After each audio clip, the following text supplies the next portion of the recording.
శ్రీమాత్రే నమః. అందరికీ శుభోదయం అండి.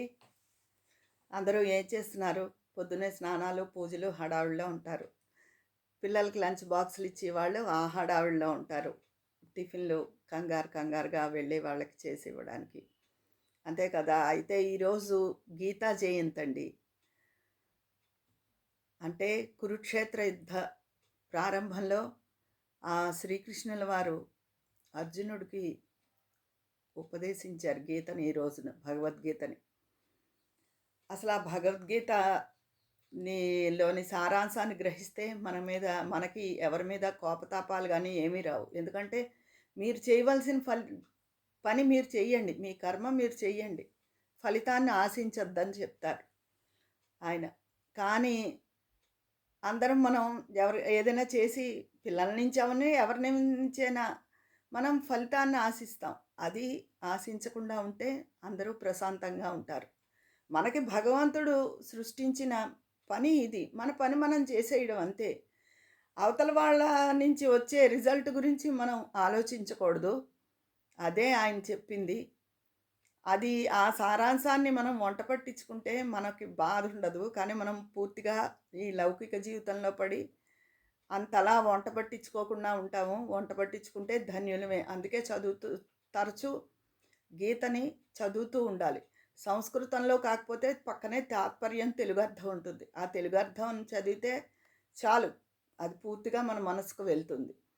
ఎప్పుడు చదివినా చదవకపోయినా మీ ఇంట్లో భగవద్గీత పుస్తకం ఉంటే తప్పకుండా ఈరోజు 2 శ్లోకాలైనా చదవండి. చాలా మంచిది. నా దగ్గరైతే చాలా 7, 8 పుస్తకాలున్నాయి భగవద్గీత. రకరకాల వాళ్ళు రచించినవి. గీతా మకరందం అని, శ్రీమద్ భగవద్గీత అని అలా చాలా రకాల పుస్తకాలున్నాయి. నా దగ్గరైతే ఇదివరకు ఒక చిన్న పుస్తకం ఉండేది. ఆ పుస్తకం అంతా తెలుగు అర్థం అంతా ఒక కూర్చుని లేవకుండా చదివేసేదాన్ని మొత్తం అంతాను. అంతేకాకుండా శ్రీకృష్ణుల వారు ఏం చెప్తారో తెలుసా? డాంబికమైన పూజ నేనసలు స్వీకరించనంటారు. మనసు ఆ మనిషిలో భక్తి ఎంతవరకు ఉంది? ఆ భక్తే నాకు ప్రధానమైంది. ఆ భక్తినే నేను స్వీకరిస్తాను. నువ్వు ఇన్ని పళ్ళు పెట్టు, ఇన్ని పూలతో అలంకరించు, ఏమి వద్దు. ఆ మనిషిలో భక్తి, నిష్కల్మషమైన ప్రేమ ఎంతవరకు ఉంటాయో వాటిల్నే నేను స్వీకరిస్తానని చెప్తారాయన. అయితే తర్వాత అందుకే కదా సత్యభామ తన దగ్గరున్న బోలెడు బంగారంతో ఆయనను తూచాలని అనుకుంది అహంకారంతో. కానీ ఆయన తూగలేదు. అదే రుక్మిణీదేవి వచ్చి భక్తిభావంతో ఒక్క తులసి దళం పెడితే ఆయన తూగారు. అది. అక్కడ భక్తే ముఖ్యమైనదనమాట. ధర్మం ఆ మనిషి ఎంతవరకు ధర్మంగా కట్టుబడి ఉన్నాడు ధర్మానికి. ఆయన్ని ప్రత్యేకించి పూజించకపోయినా పర్వాలేదు. ఆ మనిషి ధర్మమైన వాడు, న్యాయమైన వాడు అయితే ఆ మనిషి యందు ఉంటాడాయన. తర్వాత ఇది మార్గశిర మాసం. మాసాల్లో మార్గశిరాన్ని నేను అని చెప్తాడు. అంత పుణ్యమైన రోజులు. రాబోయే ధనుర్మాసం ఇవన్నీ కూడా చాలా ముక్కోటి ఏకాదశి ఆయనకి ఎంతో విష్ణుమూర్తికి ప్రీతిపాత్రమైన రోజులు. చాలా ఈ మార్గశిర మాసం అంతా చాలా మంచి మాసం.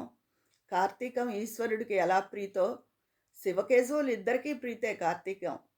అలాగే మార్గశిర మాసం విష్ణుమూర్తికి, ఆ లక్ష్మీదేవికి, మార్గశిర లక్ష్మీవారాలు లక్ష్మీదేవికి, మార్గశిర మాసం అంతా ఆ విష్ణుమూర్తికి పూజ చేసుకుంటే చాలా చాలా మంచిదండి. చెప్పాను కదా! ఆడంబరమైన పూజని కాదు, మనలో ఉన్న భక్తి, భక్తి ప్రధానమైనది. భక్తికి నేనేమో ఎప్పుడూ మీకు చెప్తాను. పండగలొచ్చినా, ఏమొచ్చినా ఇల్లంతా అంటే బూజులు దులుపుకుంటాం, శుభ్రం చేసుకుంటాం అంతవరకు. ఇంటి శుభ్రత ఎప్పుడూ ముఖ్యమే. ఒకవేళ పండగల దగ్గరలో లేకపోయినా తరచూ అప్పుడప్పుడు 15 రోజులకోసారి ఇల్లు శుభ్రం చేసుకుంటూ ఉండాలి. అలా కాకుండా పిండి వంటలు అవి ఇన్ని రకాలు చేశాను, అన్ని రకాలు చేశాను అని షోయింగ్ ఎక్కువైపోయింది. అవన్నీ చేసేసి దేవుడి దగ్గరికొచ్చేటప్పటికి ఓపిక నశిస్తుంది. పూజ అయ్యిందంటే గబగబా అయిందనిపిస్తాం. అలా వద్దు. ఆయనకు ఒక్క పదార్థం చేసినా, ఒక మధుర పదార్థం చేసినా భగవంతుడికి, అమ్మవారికి గాని నైవేద్యం పెట్టి పూజని భక్తితో చేసుకోండి అని చెప్తాను ఎప్పుడు. అంతేగాని పిండి వంటలకే ప్రాధాన్యత ఇచ్చి అలిసిపోవద్దు అని. పిండి వంటలు చేసి పూజా భక్తి చేసుకుంటే చాలా సంతోషం, మంచిదే. కానీ చాలా మటుకు ఇవన్నీ ఇక్కడ చేసేటప్పటికి దేవుడి దగ్గరకొచ్చేటప్పటికి గబగబా అయిందనిపిస్తారు.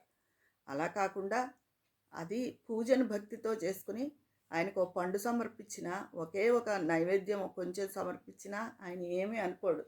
మన భక్తే ప్రధానమైనది. తర్వాత మనం చేసే పని నిష్కల్మషంగా మన వంతు కర్తవ్యం మనం నిర్వహించడం. అవతల వాళ్ళ నుంచి ఫలితం ఆశించకపోవడం. అదే గీతా సారాంశం. అది. తర్వాత అందరూ నా ఈ మాటలు మన ఛానల్ సభ్యులందరూ పాటిస్తారని, భగవంతుని యందు, ఆ శ్రీకృష్ణుని యందు మీ మనస్సు నిలిపి ఈ ఒక్క రోజైనా 2 శ్లోకాలైనా భగవద్గీతలో చదువుకోమని, ఒకవేళ మీ దగ్గర భగవద్గీత లేనట్లయితే స్తోత్రరత్నావళి పుస్తకం ఏదో ఉంటుంది కదా, కృష్ణాష్టకం, విష్ణు సహస్రం తప్పకుండా చదువుకోండి. అవి లేవు అన్న వాళ్ళు ఆ శ్రీకృష్ణుని ఫోటో ఉంటే ఆ ఫోటో ముందు నిలబడి భక్తిగా మనసులో ఆయన్ని ధ్యానించండి. అంటే ధ్యానించమంటే మనకేవో కోరికలు ఉన్నాయి కదా అని ఈరోజే ఆ కోరికల చిట్టా ఆయన ముందు ఇప్పద్దు. ఊరికే ఏ కోరిక లేకుండా ప్రశాంతమైన మనసుతో ఆయనకి ఒక్క నమస్కారం చేసుకోండి. చాలా మంచిది. శ్రీకృష్ణుడు చైతన్య స్వరూపుడండి. నేనెప్పుడూ చెప్తానన్నమాట. అందున ఇవాళ బుధవారం ఏకాదశి మహాపర్వదినం. బుధవారం శ్రీకృష్ణుడికి ఎంతో ప్రీతి ఈ విష్ణుమూర్తికి. ఈ బుధవారం రోజున ఆ స్వామిని తలుచుకుని ఈరోజు అందరూ ఆ కృష్ణుల వారిని ప్రార్థించండి. అంతా చక్కగా ప్రశాంతంగా ఉంటుంది. మనలో ఏ పని చెయ్యాలన్నా ఉత్సాహం తొణికిసలాడుతూ ఉంటుంది. అంతకు మించి ఏం కావాలండి? అబ్బా ఏదో చేశానులే, చెందానులే అని కాకుండా మనం ఉన్నన్నాళ్ళు మనకెంత వయసు రాని మనం ఉన్నన్నాళ్ళు మనలో చైతన్యం, ఉత్సాహం తొణికిసలాడాలి. అదే ఆ భగవంతుడిని ప్రార్థించాలి. నిష్కల్మషమైన మనస్సుతో ఉండాలి. అందరూ ఆ గీతా సారాంశాన్ని వంట పట్టించుకుని మనకి ఆయన అప్పగించిన పని మనం సంపూర్ణంగా పూర్తి చేసి ఫలితాన్ని ఆశించద్దు. అలాగే ఆడంబరాలకు పోయి పూజ కాకుండా ఆయనకు ఒక తులసి దళం సమర్పించిన ఆయన ఎంతో సంతోషిస్తాడు. మన మనసులోని భక్తినే ఆయన గ్రహిస్తాడు. ఇదండి ఈరోజు నేను చెప్పే విషయం. మీరందరూ మీ మీ అభిప్రాయాలు, మీ పూజలు కామెంట్ రూపంలో తెలియచేయండి. అక్కడ మాట్లాడుకుందామా మరి. ఉంటాను. మీ స్నేహితురాలు విజయ పన్నాల.